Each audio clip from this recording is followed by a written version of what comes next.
नमस्कार दोस्तों। चलिए शुरुआत करते हैं आज के लेक्चर की। लेक्चर में बढ़ने से पहले अगर आपने मुझसे इन लेक्चर्स के बारे में कुछ भी पूछना होता है तो आप मुझको डायरेक्ट इंस्टा पे कांटेक्ट कर सकते हैं। उसका जो लिंक है मैं डिस्क्रिप्शन बॉक्स में डाल दूँगा। चलिए शुरुआत करते हैं उत्तर भारत के विशाल मैदान की। देखिए, उत्तर भारत का जो विशाल मैदान है, सबसे पहले इसके विस्तार को समझिए। ठीक है, कि उत्तर भारत का जो विशाल मैदान है इसका विस्तार कहाँ से कहाँ तक है। ठीक, विस्तार देखिए, इसका जो विस्तार है वो पंजाब से लेकर असम तक होगा। कहाँ तक? पंजाब से लेकर, ठीक है, पंजाब से लेकर असम तक। ये क्या होगा? उत्तर भारत के विशाल मैदानों का विस्तार होगा। अब देखिए, हमने इससे पहले जो चीज़ पढ़ी थी उसमें हम लोगों ने क्या क्या चीज़ें देखी थी। देखिए, हम लोगों ने हिमालय पर्वत श्रृंखला के बारे में पढ़ा था। ठीक है, जो हिमालय पर्वत श्रृंखला थी वो कितनी थी? देखिए, ये जो पूरा रीजन है ना, यहाँ से लेके इस तरीके का, ठीक है, मैं इसको इस तरीके से ड्रॉ कर देता हूँ।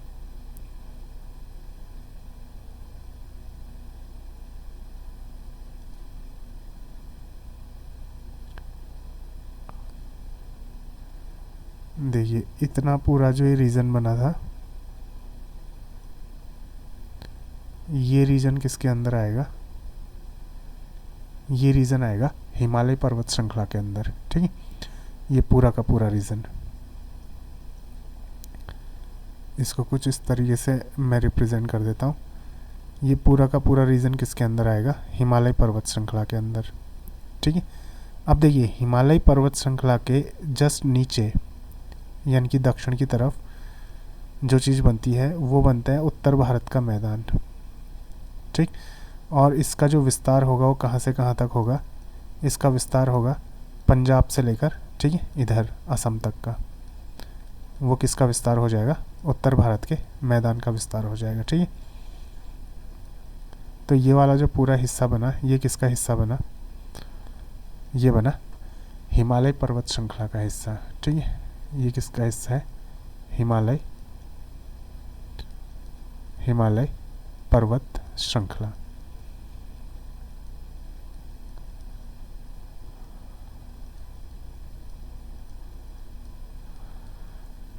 तो अब देखिए, इसके नीचे, इसके दक्षिण में, इसके नीचे जो हिस्सा बनेगा वो किसका बनेगा? उत्तर भारत के विशाल मैदान का। अब ये जो रीजन बनता है, ठीक है, ये रीजन कौन सा है? ये हो जाएगा पूरा उत्तर भारत का विशाल मैदान। तो देखिए, इधर ये पंजाब से लेकर इधर यहाँ कहाँ तक जा रहा है? असम तक जा रहा है। ठीक, तो ये जो हिस्सा बनेगा इसको हम किसके अंदर रखेंगे? ठीक, उत्तर भारत के विशाल मैदानों के अंदर रखेंगे। तो ये हो जाएगा क्या? उत्तर भारत का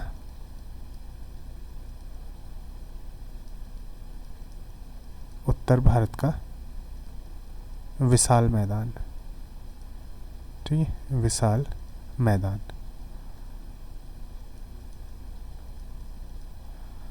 तो इन चीज़ों को आप लोगों ने दिमाग में रखना है।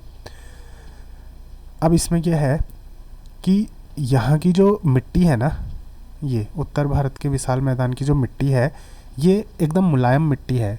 तो मुलायम मिट्टी होने के कारण क्या होता है कि जो पानी है वो ज़मीन के अंदर चला जाता है। पानी ज़मीन के अंदर चला जाता है, तो इस रीज़न से क्या है कि जो उत्तर भारत का विशाल मैदान है, यहाँ भूमि जल, जो भौम जल बोला जाता है, यानी कि जो ज़मीन के अंदर का पानी बोला जाता है, ज़मीन के अंदर के पानी के लिए समृद्ध है। ठीक है, इसमें जो दूसरा पॉइंट बनेगा ये बनेगा, ठीक है, मैं इसको शॉर्ट में लिख दूंगा कि मुलायम मिट्टी होने के कारण, ठीक है, मुलायम मिट्टी के कारण, देखिए मेरे साथ साथ आप लोग नोट्स बना सकते हैं। मुलायम मिट्टी के कारण, ठीक है। अब देखिए, मैं पूरी बात इसमें लिखूंगा नहीं, आप लोग इसको पढ़ के समझ जाना कि मुलायम मिट्टी होने के कारण क्या होता है, जल जो है वो ज़मीन के अंदर चला जाता है। जल अगर ज़मीन के अंदर चला गया तो इसमें जल के समृद्ध भंडार होते हैं, ठीक है। मुलायम मिट्टी के कारण भौम जल यानी कि जो ज़मीन के अंदर का पानी होता है, ठीक है, भौम जल के भंडार से समृद्ध है, भंडार से समृद्ध है, ठीक है, समृद्ध है। किससे समृद्ध है? जो भौम जल का भंडार होता है उससे ये क्या होगा, प्रदेश समृद्ध होगा, ठीक है। अब इसकी जो संरचनात्मकता है, इसकी जो संरचना है उसके आधार पे इसको 4 भागों में बांटा गया है। किसके आधार पे? संरचना के आधार पे। संरचना, इसका मतलब इसकी बनावट, ठीक है। ये जो मैदान है इसकी बनावट कैसी है, इसकी बनावट के आधार पे इसको 4 पार्ट्स में क्या किया गया है, डिवाइड किया गया है। और वो 4 पार्ट्स कौन कौन से होंगे, ठीक है, ये एग्ज़ाम में क्वेश्चन भी बनते हैं। देखिए पहला जो है इसमें ये होता है भाबर क्षेत्र, ठीक है। पहला इसमें क्या है, भाबर क्षेत्र। भाबर क्षेत्र। दूसरा होगा इसमें तराई क्षेत्र, तराई क्षेत्र। तीसरा होगा इसमें बांगर क्षेत्र, बांगर क्षेत्र। और चौथा होगा इसमें खादर क्षेत्र, ठीक है, खादर क्षेत्र।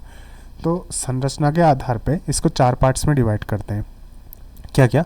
भाबर, तराई, बांगर और खादर, ठीक। अब देखिए दरअसल है क्या ना कि जो हिमालय से निकलने वाली नदियाँ हैं, चलिए सबसे पहले इसमें मैं लिख लेता हूँ भाबर क्षेत्र, फिर पढ़ते हैं इसको, ठीक है।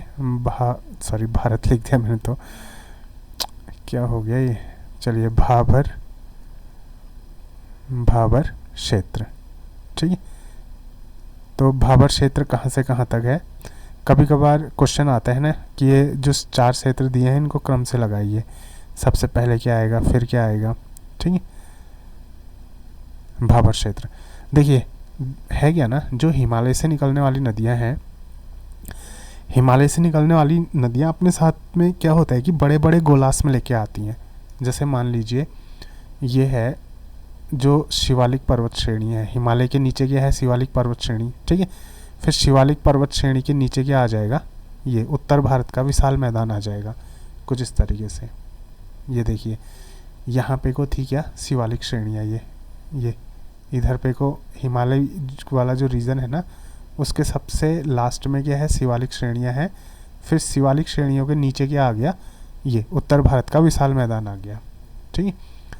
तो देखिए मान लीजिए ये क्या है, शिवालिक श्रेणियाँ हैं, और शिवालिक श्रेणियों से पहले क्या होगा, शिवालिक श्रेणियों से पहले ये हिमालय पर्वत श्रेणियाँ होंगी, ठीक है, इस तरीके से मान लीजिए। तो अब हिमालय पर्वत श्रेणियों से जो नदियाँ निकलेंगी, ठीक है, वो शिवालिक में आएंगी। तो अब देखिए ये है शिवालिक वाला रीजन, शिवालिक। तो देखिए होता क्या है ना, ये जो शिवालिक वाला रीजन है यहाँ से जो नदियाँ आती हैं, तो नदियों ने क्या किया, अपने साथ बड़े बड़े पत्थर, ठीक है, कंकड़ पत्थर और गोलास में लेके आए। आप लोगों ने देखा होगा नदियों में क्या होता है, बड़े बड़े पत्थर होते हैं। कभी देखना एक बार कि इस तरीके से अगर नदी फ्लो कर रही है, इस तरीके से नदी बह रही है, तो नदी में क्या होता है, बड़े बड़े पत्थर होते हैं जिनसे पानी टकरा के क्या हो रहा होता है, इधर उधर जा रहा होता है। तो इस तरीके से यह है कि बहुत बड़े बड़े नदियों के ये जो गोलास में थे, गोलास में लेके आए, तो ये गोलास में ऐसे जमा होते गए, जमा होते होते यहाँ पे को पूरा एक मैदान बन गया, ठीक है। तो जो भाबर क्षेत्र है, भाबर क्षेत्र किससे बने, नदियाँ जो अपने साथ साथ बड़े बड़े गोलास में लाती हैं उनसे ये क्षेत्र बना है, ठीक है। तो भाबर क्षेत्र के बारे में यहाँ पे को मैं हल्का सा लिखता हूँ। देखिए हिमालय से निकलने वाली नदियों ने, ठीक है, ये आ जाएगा हिमालय से निकलने वाली नदियों ने, हिमालय से निकलने वाली नदियों ने, ठीक है, नदियों ने बड़े बड़े गोलाश में बिखेर दिए हैं, बड़े बड़े गोलास्म, ठीक, गोलास्म बिखेर दिए हैं, बिखेर दिए हैं, बड़े बड़े गोलास्म बिखेर दिए हैं, ठीक है, बिखेर दिए। तो ये जो प्रदेश है कंकड़ युक्त मैदान का प्रदेश है, इसीलिए, ठीक है, इसीलिए यह प्रदेश, इसीलिए यह प्रदेश, यह प्रदेश, ठीक, कंकड़ युक्त, कंकड़ पत्थर युक्त मैदान है। यह प्रदेश कंकड़ पत्थर युक्त, पत्थर युक्त मैदान है, कंकड़ पत्थर युक्त मैदान है, मैदान है, ठीक है। तो है क्या, देखिए ये जो भाबर क्षेत्र है ये कैसा मैदान है, कंकड़ युक्त मैदान होगा, कंकड़ पत्थर युक्त, क्योंकि बड़े बड़े गोलास में बिखेर दिए, ठीक है। अब देखिए इसकी जो औसतन चौड़ाई है वो 8 से 16 किलोमीटर है। मीन्स की कुछ इस तरीके से होगा, जैसे मान लीजिए उत्तर भारत का जो विशाल मैदान है ये एक पट्टी बनी, ये लगभग 8 से 16 किलोमीटर की पट्टी बनती है। तो 8 से 16 किलोमीटर की ये जो पट्टी है इसमें क्या फैला है, उत्तर भारत का विशाल मैदान, ठीक। तो इसका जो दूसरा पॉइंट है उसको मैं शॉर्ट में लिख दूंगा, 8 से कितना 16 किलोमीटर की पट्टी है, किलोमीटर की पट्टी है, ठीक।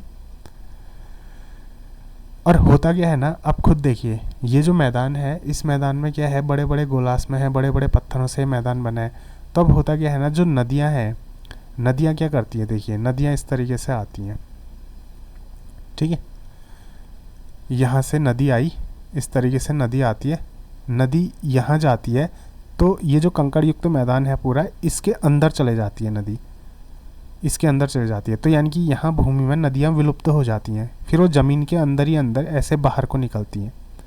और जब ये ज़मीन के अंदर से ऐसे बाहर को निकलेंगी नदियाँ, तो इनकी जो स्पीड है ना, स्पीड कम हो जाती है, ठीक है। जो पानी फ्लो कर रहा है उसकी स्पीड क्या हो जाती है, कम हो जाती है। तो नदियाँ यहाँ क्या हो जाती हैं, विलुप्त हो जाती हैं, ठीक है। विलुप्त होने का मतलब ज़मीन के अंदर चले जाती हैं, ठीक है। इस पॉइंट में क्या आ जाएगा कि इस क्षेत्र में नदियाँ विलुप्त हो जाती हैं। इस क्षेत्र में मतलब विलुप्त होने का ये मतलब नहीं कि वहाँ कोई नदी बहती नहीं है, नदियाँ बहती हैं, लेकिन क्या होता है ज़्यादातर नदियों का जो जल है वो ज़मीन के अंदर ही अंदर आगे को निकल जाते हैं, ठीक है। इस क्षेत्र में नदियाँ विलुप्त हो जाती हैं, ठीक है, नदियाँ विलुप्त हो जाती हैं, विलुप्त हो जाती हैं, ठीक है। तो क्या होगा, इस क्षेत्र में जो नदियां हैं वो क्या होती हैं, विलुप्त हो जाती हैं। उसके बाद आता है हमारा क्या, तराई क्षेत्र। उसके बाद क्या आएगा, तराई क्षेत्र, ठीक है। अगला बनेगा तराई क्षेत्र, तराई क्षेत्र। अब देखिए जो तराई क्षेत्र है, ठीक है, भाबर क्षेत्र के बाद क्या आता है, तराई क्षेत्र आता है। तो ये लगभग 15 से 30 किलोमीटर की दलदली पट्टी है। क्या है, 15 से 30 किलोमीटर की क्या है, दलदली,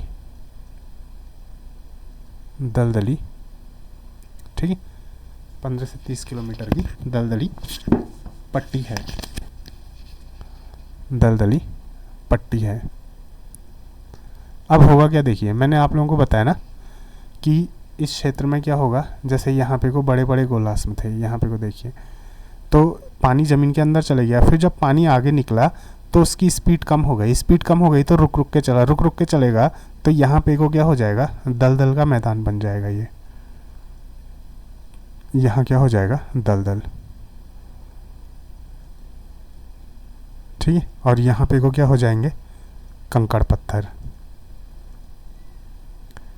ठीक है। तो यहाँ पे को दलदली मैदान बन जाएगा, ठीक है। तो ये हो जाता है। फिर देखिए जब पानी आगे को बढ़ेगा, अब मैं इसको एक बार ऐसे बना देता हूँ, ठीक है, यहाँ पे को अच्छे से बना देता हूँ कुछ इस तरीके से। तो देखिए यहाँ पे को कंकड़ पत्थर का जमाव हो गया, तो जो पानी था, जो नदियाँ थी वो ज़मीन के अंदर गई, फिर आगे बढ़ी, तो यहाँ पे को दलदली क्षेत्र बन गया, ठीक है। दलदली क्षेत्र बनने के बाद जब नदियाँ आगे को बढ़ेंगी तो क्या होता है, इसके आगे का जो क्षेत्र होता है ये होता है क्या, बांगर क्षेत्र, बांगर क्षेत्र, ठीक है। अब देखो ये इधर दलदली ज़मीन है ना, तो यहाँ पे को फसल वगैरह भी हो जाती है, ठीक। बांगर क्षेत्र, तो देखिए बांगर क्षेत्र में क्या होता है, जब नदियाँ आगे को बढ़ती ना, तो ये वाला जो हिस्सा है, ठीक है, उसके आगे का जो हिस्सा है, ये हिस्सा हल्का सा उठा है इस तरीके से, ये इस तरीके से हल्का सा उठा है ये हिस्सा। अब देखिए नदियाँ नीचे बह रही हैं, अब नदियों ने ऐसे ऊपर चढ़ाई चढ़नी है, तो नदियाँ ऊपर नहीं जा पाती हैं, तो ये जो क्षेत्र है ना, ये है बांगर क्षेत्र, ठीक है। तो बांगर क्षेत्र में क्या है कि ये थोड़ा सा ऊंचा है ना, तो नदियाँ जा नहीं पाती है, तो इस क्षेत्र में कभी बाढ़ नहीं आती है, ठीक है, बाढ़ नहीं आती, ठीक हो गया, बाढ़ नहीं आती, तो इस क्षेत्र में क्या होगा, बाढ़ नहीं आएगी।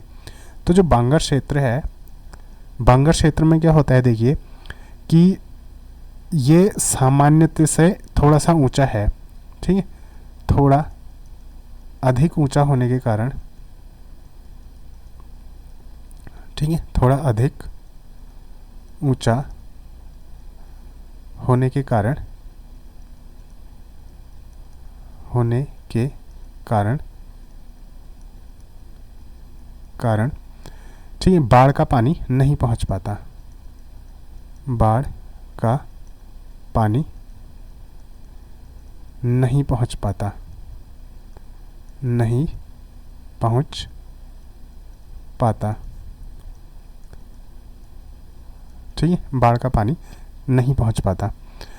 तो देखिए जिस क्षेत्र में बाढ़ का पानी नहीं पहुंच पाता उसी क्षेत्र को हम क्या बोलते हैं, बांगर क्षेत्र बोलते हैं। अब देखिए ये क्षेत्र ऊंचा क्यों हुआ होगा, क्योंकि जब नदियाँ पहले यहाँ से बही होंगी ना, अपने साथ कंकड़ पत्थर का जमाव लेके आई होंगी, कंकड़ पत्थर लेके आई होंगी, और वो कंकड़ पत्थर का जमाव यहाँ पे को बनते गया होगा, ठीक है, और उस वजह से ये स्थान क्या हो गया, ऊंचा हो गया। अब ऊंचा हो गया तो बाढ़ का पानी यहाँ पे को नहीं पहुँच पाता है, ठीक है। तो इस मैदान में क्या है ना, कैल्शियम की ग्रंथियाँ पाई जाती हैं, इस मैदान में क्या पाया जाता है, कैल्शियम की ग्रंथियाँ पाई जाती हैं, ठीक है। इस मैदान में, इस मैदान में कैल्शियम की ग्रंथियाँ पाई जाती हैं, ठीक, किसकी ग्रंथियाँ, इस मैदान में कैल्शियम की, ठीक, कैल्शियम की ग्रंथियाँ पाई जाती हैं,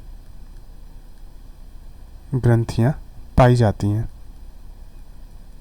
पाई जाती हैं, कैल्शियम की ग्रंथियाँ पाई जाती हैं, जिसे कंकड़ कहते हैं, जिसे, ठीक है, जिसे क्या कहते हैं, जिसे कंकड़ कहते हैं, कंकड़ कहते हैं। तो क्या पाई जाती हैं, कैल्शियम की ग्रंथियाँ पाई जाती हैं जिसे कंकड़ कहते हैं, ठीक है। तो देखो ये कंकड़ के जमाव के कारण ना ये मैदान कैसा है, अनउपजाऊ मैदान है, मीन्स कि यहाँ पे वो ज़्यादा फसल की पैदावार नहीं होती, ठीक है। तो ये जो मैदान होगा ये कैसा मैदान होगा, अनुपजाऊ, अनुपजाऊ। यहाँ पे को क्या होता है, ज़्यादा फसल वगैरह नहीं उग पाती है, ठीक हो गया। और ये सब किसके कारण होता है, ये कंकड़ पत्थर के जमाव के कारण। तो ये जो अनुपजाऊ भूमि होती है ना, इसको क्या बोलते हैं, भूड़ बोलते हैं इसको, ठीक है। तो ये जो अनुपजाऊ भूमि है, ठीक, इस अनुपजाऊ भूमि को क्या बोला जाता है, भूड़ बोला जाता है।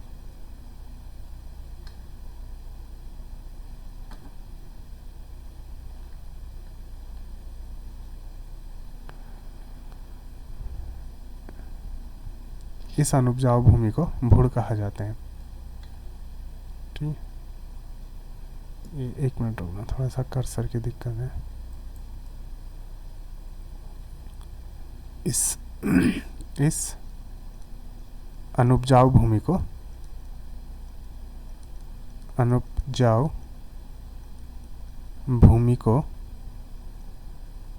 ठीक है, भूमि को क्या कहा जाता है?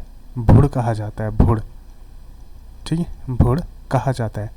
अब देखिए एग्ज़ाम में क्वेश्चन बन जाते हैं, हाँ, कि भुड़ किसे कहा जाता है।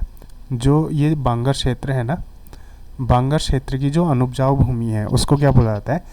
भुड़ बोला जाता है। ठीक है, तो देखिए कभी तो यहाँ पे को अब अनुपजाऊ भूमि है, तो यहाँ जो सिंचाई करनी पड़ती है वो किससे करनी पड़ती है? नहरों से सिंचाई करनी पड़ती है। तो नहरों से सिंचाई करने के कारण ना कहीं कहीं पे को नमक के कारण ये सफ़ेद परत जम जाती है, जिसे रेह या कल्लर कहा जाता है। ठीक, अत्यधिक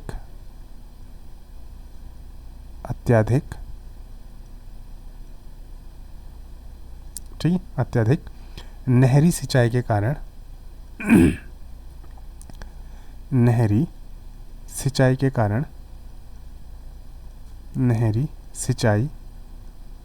कारण ठीक है, अत्यधिक नहरी सिंचाई के कारण कहीं कहीं पर को क्या होता है? ठीक है, कहीं कहीं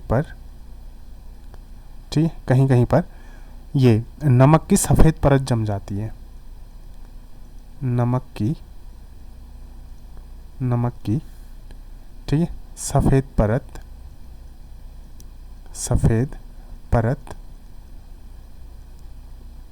जम जाती है। तो क्या होता है? बहुत ज़्यादा सिंचाई जो होती है यहाँ पे को नहरों के द्वारा होती है, क्योंकि नदी का पानी पहुँच नहीं पाता है। ठीक है, मीन्स नदियाँ हैं वहाँ पे को भी, क्योंकि अब नहर है तो वो नदी से ही निकाली जा रही होगी। ठीक है, तो लेकिन ज़्यादातर जो सिंचाई होती है वो नहरों के द्वारा होती है। तो उससे क्या होता है? एक सफ़ेद परत जम जाती है। इसको क्या बोला जाता है? जिसे ठीक है, जिसे क्या बोला जाता है? जिसे ये रेह बोला जाता है। रेह या कल्लर बोला जाता है। तो रेह या कल्लर क्या होता है? ठीक है, कल्लर कहा जाता है। तो देखिए ये रेह या कल्लर क्या होता है कि जो बांगर क्षेत्र है, बांगर क्षेत्र में ठीक है ये पानी की कमी है। पानी की अगर कमी होती है तो मतलब जो कंकड़ पत्थर वाली ज़मीन है तो उसमें जो सिंचाई होती है वो ज़्यादातर किससे होती है? ठीक है, नहरों से होती है। तो इस वजह से क्या होता है ना, नमक की सफ़ेद परत जम जाती है, जिसको क्या बोलते हैं? रेह या कल्लर बोलते हैं। ठीक, उसके बाद अंत में आता है खादर क्षेत्र। तो ये देखिए, चलिए इसको यहाँ पे को बनाना पड़ेगा। हाँ, ये निकली शिवालिक श्रेणियों से ये बना आगे उत्तर भारत का विशाल मैदान। तो नदियाँ जो आई यहाँ पे को क्या किया? नदियों ने कंकड़ पत्थर का जमाव किया। तो कंकड़ पत्थर के जमाव से ये जो बना, ये बना क्या? भाबर क्षेत्र। ठीक, फिर नदियाँ क्या हुई? ये ज़मीन के अंदर से नदियों का जल निकलने लगा और यहाँ पे को इसकी चाल कम हो गई, तो यहाँ पे को कीचड़ वाली भूमि बनी। तो ये क्या हो गया? तराई क्षेत्र।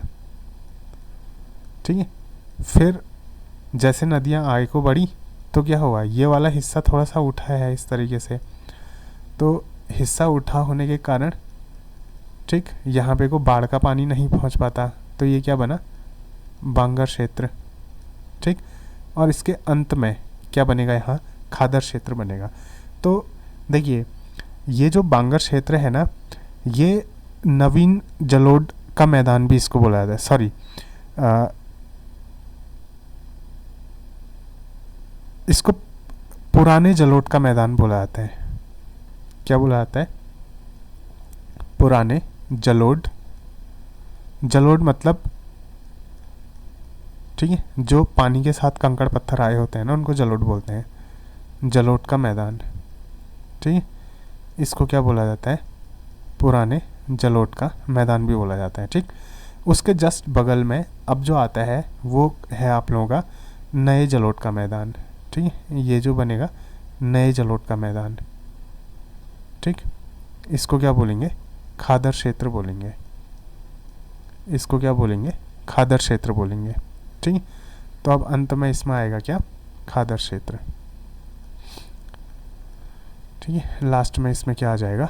खादर। ठीक है, खादर क्षेत्र। खादर क्षेत्र। तो देखिए जो खादर क्षेत्र है ये क्या है आप लोगों का?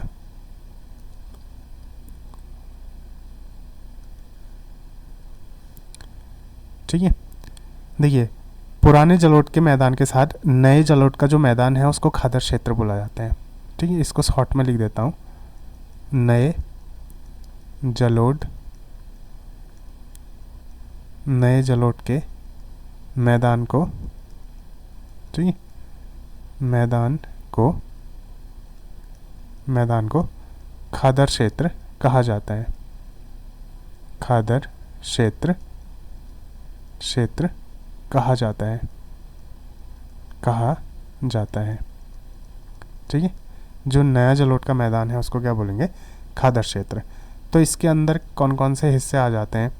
इसके अंदर जैसे पूर्वी उत्तर प्रदेश का हिस्सा आ जाएगा। ठीक है, पूर्वी उत्तर प्रदेश। इसके अंदर आ जाता है बिहार। ठीक है, इसके अंदर क्या आ जाएगा? बिहार। इसके अंदर क्या आ जाएगा? पश्चिम बंगाल। ये सब क्या होते हैं? इसी के अंदर आ जाते हैं। ठीक है, और ये जो गंगा ब्रह्मपुत्र का डेल्टा है ना, ये भी खादर भूमि में ही आता है। ठीक है, गंगा ब्रह्मपुत्र, ठीक है, गंगा ब्रह्मपुत्र डेल्टा,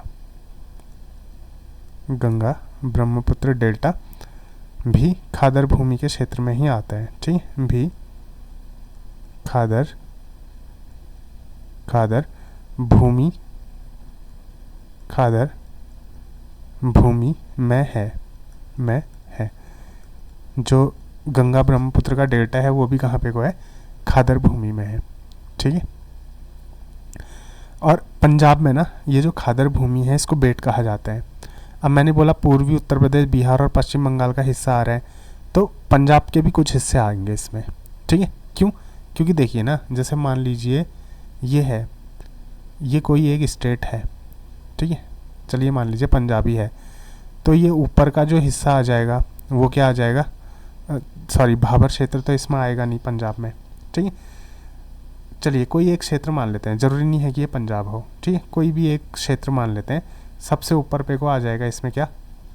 ठीक है, भाबर। उसके नीचे क्या आ जाएगा? तराई। उसके नीचे क्या आ जाएगा? ठीक है, बांगर। और उसके नीचे वाला क्षेत्र आ जाएगा क्या? खादर। ठीक है, तो अब खादर क्षेत्र क्या होगा? पंजाब में भी होगा। तो पंजाब में जो खादर क्षेत्र है इसको बेट कहा जाता है। ठीक है, पंजाब में खादर क्षेत्र को क्या बोला जाता है? ठीक है, खादर क्षेत्र को क्या बोला जाता है? बेट बोला जाता है। बेट कहा जाता है। ठीक है, क्या कहा जाता है? बेट कहा जाता है। तो पंजाब क्षेत्र में इसको क्या बोलते हैं? बेट बोलते हैं। ठीक है, तो ये कुछ चीज़ें थी। चलिए इसमें थोड़ा सा आगे बढ़ते हैं। अच्छा, मैं कुछ इंपॉर्टेंट फैक्ट हैं उनको लिखा देता हूँ। ठीक है, इन फैक्ट को आप लोग ना रट लेना, तो क्योंकि ये एग्ज़ाम में पूछे जाते हैं ये फैक्ट। ठीक है, और जब मैं क्वेश्चन सेट करूँगा तो उसमें भी इस टाइप के फैक्ट बता दूंगा। देखिए, एक तरफ है दोआब। दोआब क्या होता है? दो नदियों के बीच का जो क्षेत्र होता है उसको क्या बोलते हैं? दोआब बोलते हैं। ठीक है, दोआब। एक तरफ होगा दोआब और दूसरी तरफ होगा क्या? नदियाँ। ठीक है, दोआब, नदियाँ। ठीक, तो देखिए सबसे पहला जो दोआब क्षेत्र है सिंधु सागर दोआब। सिंधु सागर दोआब। ठीक है, सिंधु सागर दोआब। देखिए ये जो सिंधु सागर दोआब है ना, ये किस किस नदी के बीच का क्षेत्र है?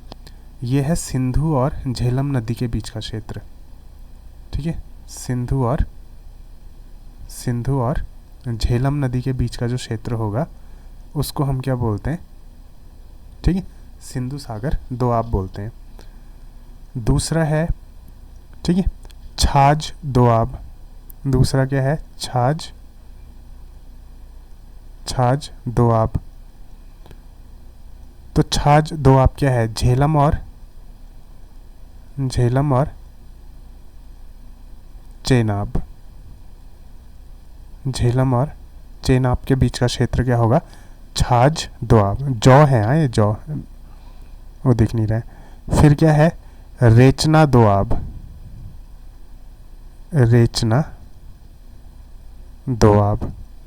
देखिए ये जो रेचना दोआब है ये किस किस के बीच का क्षेत्र है? ये चेनाब और, ठीक, चिनाब लिखते हैं, हाँ चिनाब, और उसमें ऊपर चेनाब लिख दिया मैंने, चलो कोई नहीं, समझ तो गए होंगे। चिनाब और रावी के बीच का क्षेत्र है, ठीक है। फिर उसके बाद है बारी दोआब। ये इंपॉर्टेंट है, हाँ सारे के सारे, इनको याद कर लेना। बारी दोआब ये किस किस के बीच का क्षेत्र है? रावी और व्यास के बीच का क्षेत्र, ठीक है।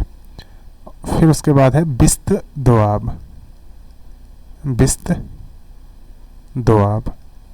ये किस किस के बीच का क्षेत्र होगा? व्यास और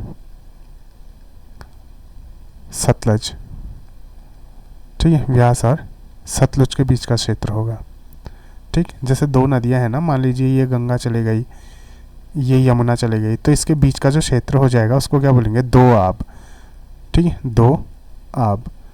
दो का मतलब होता है, दो का मतलब क्या हो गया? दो, ठीक है। आब मतलब होता है नदियां, तो दो नदियों के बीच के क्षेत्र को क्या बोलते हैं? दोआब बोलते हैं। जैसे पंजाब है ना, पंजाब में क्या होता है? पांच नदियों से सींचा जाने वाला क्षेत्र है, तो क्या बोलेंगे? पंजाब बोलेंगे, ठीक है। इसमें कुछ एकाधिक इम्पोर्टेंट पॉइंट और हैं। जैसे देखिए जो पंजाब वाला क्षेत्र है ना, ठीक है, पंजाब में नदियों के दोनों किनारे पर जो खादर भूमि के समीप एक कगार वाली भूमि होती है उसको धाया बोला जाता है। अब देखिए ये बहुत ज़्यादा इंपॉर्टेंट पॉइंट नहीं है, सिर्फ मैं वो समझा दे रहा हूँ आप लोगों को, ठीक है। होता क्या है ना, जैसे एक नदी है, ठीक है, जैसे मान लीजिए ये एक नदी है, ठीक। अब होगा क्या? इस नदी के इस साइड क्या है? जैसे खादर क्षेत्र है, ठीक है, और इस नदी के इस तरफ भी क्या होगा? खादर क्षेत्र होगा। इस नदी के इस तरफ भी क्या होगा? खादर क्षेत्र होगा, ठीक है। अब होता क्या है ना, इस खादर क्षेत्र के साथ, ठीक है, ये जो खादर क्षेत्र है, इस खादर क्षेत्र के साथ क्या होता है कि एक खड़ी कगार वाली भूमि होती है, ठीक है। क्या होगा? एक खड़ी कगार वाली भूमि होगी, ठीक है। इनके साथ क्या होगी? एक खड़ी कगार वाली भूमि होगी इस तरीके से। तो इसको पंजाब में क्या बोला जाता है? पंजाब में इसको बोला जाता है धाया, ठीक है। इसको लिखने की ज़रूरत नहीं है, खाली ऐसे ही समझ लीजिए। पंजाब में इसको क्या बोला जाता है? धाया बोला जाता है। तो ये चीज़ हो गई। तो इसमें क्या क्या हो गया? दोआब वाले क्षेत्र हो गए, और आप लोगों का खादर, बांगर, तराई, भावर ये क्षेत्र हो गए, ठीक। हाँ, इसी में क्या है, ये उत्तर भारत के विशाल मैदान में ही क्या है, ये राजस्थान वाला जो एरिया है, इसके पश्चिम में क्या होगा? थार मरुस्थल होगा। ये देखिए इधर जो राजस्थान वाला एरिया है ना, ठीक है, इस साइड को, तो देखिए इसके पश्चिम में क्या होगा? यहाँ पे को इस तरीके से क्या है? थार मरुस्थल है, ठीक। इस तरीके से क्या है? थार मरुस्थल है पश्चिम वाले एरिया में, ठीक। तो लूनी नदी जो है ना, वो थार मरुस्थल में बहने वाली सबसे लंबी नदी है, ठीक है। इसमें लिख देता हूँ, कुछ एक पॉइंट्स लिख देते हैं, हाँ। लूनी नदी, ठीक है। लूनी नदी क्या है? लूनी नदी जो है ये थार मरुस्थल में बहने वाली सबसे लंबी नदी है, ठीक है, शॉर्ट में लिख देता हूँ। हाँ, थार मरुस्थल की सबसे लंबी नदी है, सबसे, क्या लिख दिया मैंने, सबसे लंबी नदी है। ठीक है, थार मरुस्थल की क्या है, सबसे लंबी नदी है। और ये जो थार मरुस्थल है ना, ठीक, थार मरुस्थल के बारे में बता रहा हूँ। हाँ, ये सब किसके अंदर आएगा, उत्तर भारत के, ठीक है, विशाल मैदान में ही हम इसको पढ़ लेते हैं, क्योंकि उसी साइड से लगा एरिया है ना। और जो थार मरुस्थल है ना, ये विश्व का सबसे ज़्यादा जन घनत्व वाला मरुस्थल है। ठीक है, थार मरुस्थल क्या है, विश्व का सबसे अधिक जन घनत्व वाला, ठीक है, सबसे अधिक जन घनत्व वाला क्या है, मरुस्थल है, सबसे अधिक, ठीक, क्या है, सबसे अधिक जन घनत्व, सबसे अधिक जन घनत्व वाला मरुस्थल। मीन्स कि मरुस्थल है, फिर भी यहाँ पे को क्या है, जन घनत्व सबसे ज़्यादा है। नॉर्मली क्या होता है, डेजर्ट पे लोग रहते नहीं है ना, तो यहाँ पे को क्या होता है, लोग रहते हैं। ठीक, तो ये हो गया। फिर बाकी जो गंगा का मैदान है और ब्रह्मपुत्र का मैदान है, ये आप लोगों को पता ही है, कि इसी में दिखा देता हूँ। ठीक है, ये गंगा ब्रह्मपुत्र का जो मैदान है, उसको बहुत ज़्यादा पढ़ने की ज़रूरत है नहीं। ये इतना जो मैदान होगा वो गंगा ब्रह्मपुत्र का मैदान होगा। ठीक है, इसको चलिए इसको हाइलाइटर से दिखाते हैं। ठीक, एक काम करते हैं, इसको हाइलाइटर से दिखा देते हैं।